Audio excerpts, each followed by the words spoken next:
you a merry Brickmas, we wish you a merry. And since we're talking about bricks, it's important to look at where they actually came from before everything was industrialized.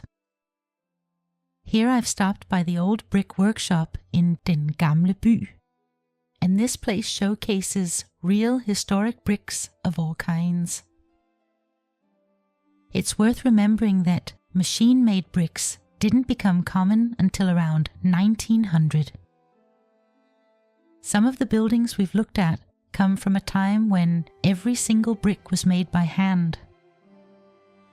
Producing enough bricks for even a single house could take months, and for larger buildings years.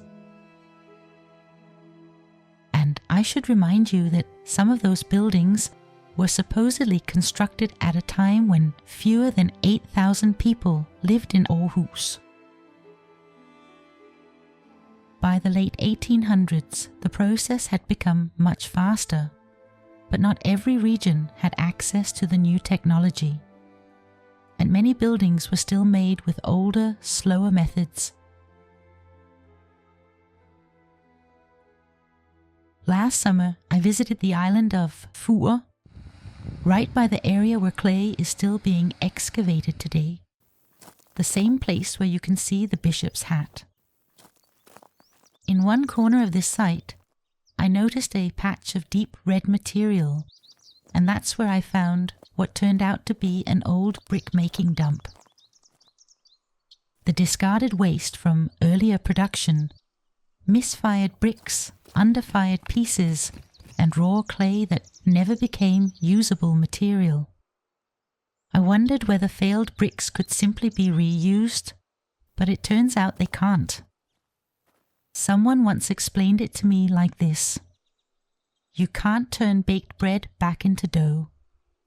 You can crush it, blend it, or dry it, but it will never become dough again.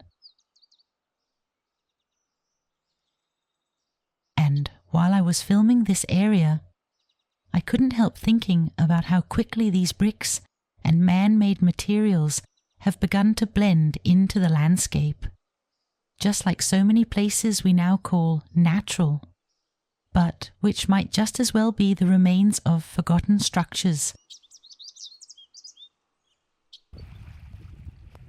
And down by the water, the shoreline is filled with stones, and some of them look surprisingly similar to old bricks.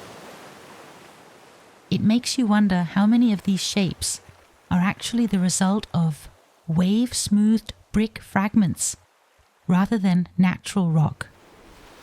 Pieces of man-made material, rolled, rounded, and forgotten. Some researchers call them brick shingles, but they're more commonly known as brick beach pebbles, bricks shaped by the sea until they look completely natural.